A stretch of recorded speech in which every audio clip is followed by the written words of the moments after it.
Hey there, grade 6. New video for you guys today, focusing on word problems using addition and subtraction.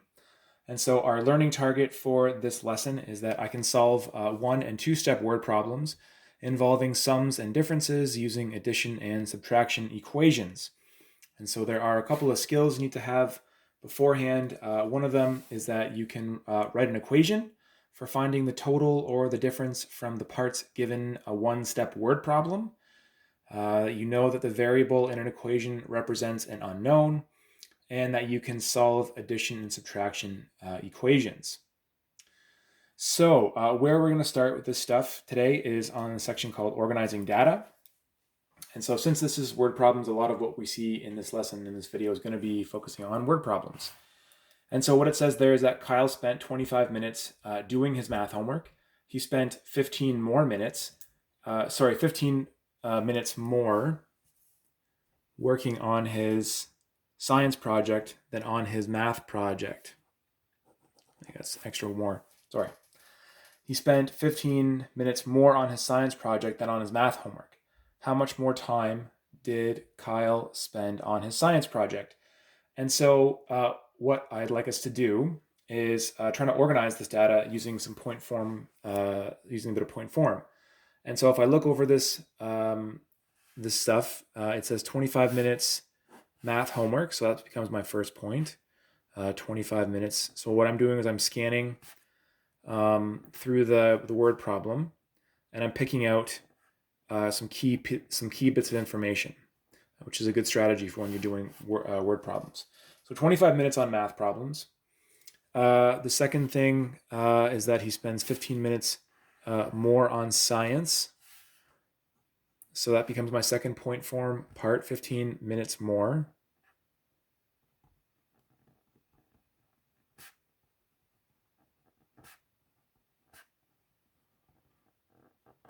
So on science project and math.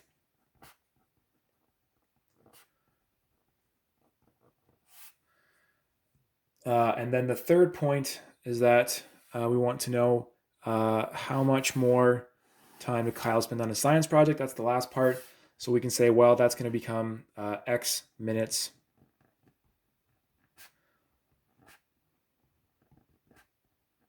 on science project. And so there we have taken a kind of a not a super lengthy word problem, but a word problem, and we've sort of boiled it down. We've picked out the numbers. We've picked out what we need to find out. So we could use that information to write an equation and then try to solve the problem. And so what we need to realize is that it's easier to write an equation from the data points than from having to pick them all out, than from just reading the problem and trying to organize an equation from the word problem. Not that you have to do it, but it's a strategy to help you in case you struggle sometimes with trying to write an equation from a word problem. All right, so the second point that we can focus on is just a quick review of totals and differences. And so here we see two little diagrams. We have the numbers 7 and 3. We have a diagram. It's like 7 blocks and there's 3 blocks. And then here, basically, there are two things we can find given these two numbers. We can find the difference and the total. So if we're finding the difference, that means difference means subtraction. It's another word for subtraction. So we would be finding this would be our algebraic expression. This would then be our equation. That's 7 minus 3 equals 4. If we are finding the total, that's another word for sum, which we know is a math word for adding. So that means we could take 7 plus 3 and find 10. And so when something says this totals or sum or altogether, those are sort of like our clues that we're asking for, that you're being asked to do an addition question. When you see words like differences or less than, that kind of stuff, that's often clues that you need to do a subtraction question. So what we're going to move on to then is figuring out if something's asking for a difference or a total. And I have a chart set up here. And so the question that we're focusing on is which piece of data belongs in each column. So problem A says that there are X spoons, 10 forks, and then 22 forks and spoons all together. So again, what I've done is I've identified the parts. We have X spoons and 10 forks. I notice that this word says altogether, and so it's not asking me for a difference. What it's asking for is a total. Okay, so the next problem says 5 cars, X buses, and 21 buses and cars in the lot. So my bits of data here, 5 cars, X buses. Those are my parts of information. Okay, and then it says 21 cars or buses in the lot. And there's not necessarily a math word like altogether or sum or total, but if there are 21 cars or buses in total, then that's a total problem. It's not a difference problem. Part C says there are 6 bananas. So that's one of my parts of information. 6 bananas. There are X kiwis. And then that there are 10 fewer bananas than kiwis.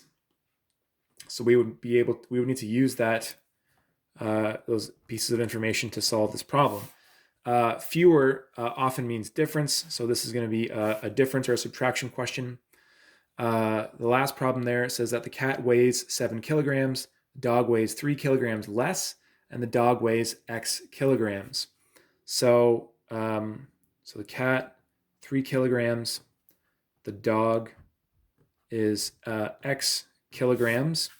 And so again, that's not an addition. That is a difference question, not a total question. Okay. So what we're going to do now is get a chance to move on. I'm just going to sort of leave this close by. Is that what we're going to do is write and solve an equation for the word problems. And so, for example, this is part D. This was the cat and dog problem, where it says that a cat weighs 7 kilograms, a dog weighs 3 kilograms less. The dog weighs X kilograms. So that is the equation. My hand's in the way, sorry. That's the equation that I'm going to be writing. That take the weight of the cat, or the mass of the cat, subtract 3 because it says that the dog weighs 3 less, and then the dog weighs, that X is going to tell us how much the dog weighs. And so when we do that, it says 9. It should not say 9. It's 4 kilograms. So the dog would weigh 4 kilograms. So for part A, it was X spoons, 10 forks, and 22 forks and spoons altogether. So that equation would be X plus 10 equals 22. And so X then equals 12. So there would be 12 spoons. On to the next problem. It said 5 cars, X buses, 21 cars and buses altogether. So then that would be 5 plus X, because we said it was a total question, equals 21. And then X we know is going to be equal to 16. And then C, it says that there are 6 bananas, there are X kiwis, there are 10 fewer bananas than kiwis. And so what we're going to say is X would be the number of kiwis, and there are 10 fewer bananas, and that is going to equal 6. So when I look at that equation, I know that X is going to equal 16. So then there would be 16 kiwis. So at this point, if you would like, you can pause the video and you can work on numbers 1 and 2 in your workbooks on page 82, and then pick up the video again after that. What we're going to move on to now is organizing data, writing an equation, and then solving it. And so we're going to work through these questions, and we're going to write the equation and then solve it. And so it says that Ken bought 12 books and 7 magazines. How many books and magazines did he buy altogether? And again, here's my numbers, 12 books, 7 magazines, and then this math clue word altogether. And so I'm going to put that together to say, well, my equation would be 12 plus 7 equals X. And in this case, X would be the number of books and magazines he bought, and then X is going to equal 19. So there are 19 books and magazines altogether. The next question says that a movie costs $10 and a poster costs $4 less than the movie. How much does the poster cost? Well, the equation that I would set up is take the movie cost, subtract the fact that the poster costs $4 less, and that's going to equal what the poster costs. And then I know that X is going to equal 6. So in this case, the poster costs $6. Now, at this point, what you can do is you can pause the video again, and you can work on number 3. I'll move on to the last little bit of a couple of things. And so what it says here is to solve two-step problems. First, identifying the data needed to answer the question in the second step. And there's a question here that says, Georgia bought 8 hockey cards and 10 baseball cards. She gave away 3 cards. And then how many cards does she have left? You will encounter some word problems like this in the workbook and moving forward as well. You actually can't answer the main question. This is the main question of how many cards she has left until we do some calculations in the first part of the question. And so what we have to do is we have to actually add together first the cards that she bought in total. So that's 8 cards plus the 10 cards. So that's going to mean that she bought 18 cards.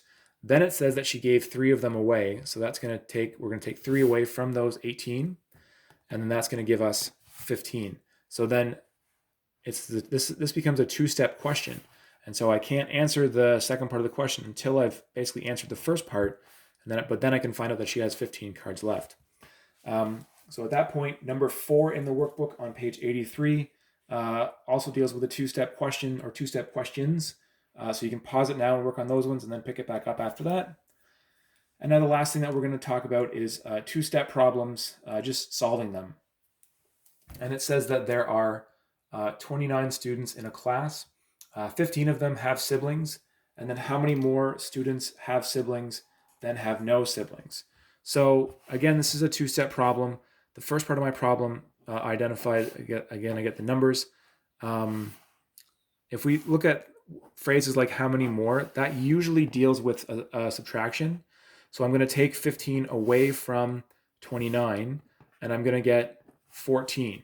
So if 15 kids in the class have siblings, 14 of them do not.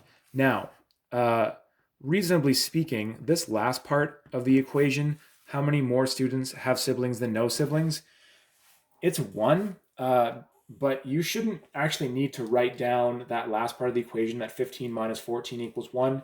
You should be able to look at those two numbers and recognize that the difference is 1. Sometimes you're going to run into problems that are like that, where the second part's kind of like, I can just do that in my head. So I just wrote it out to make sure that we understand that as well. But again, two-step problems, there are 2 steps you have to go through to solve these problems. So after that, you can work on number 5. And if you've just kind of been listening to the video, I would say it's going to wrap up, and then you can go back in the workbook on 82 and 83 and work on the problems. Thanks for watching and have a great day.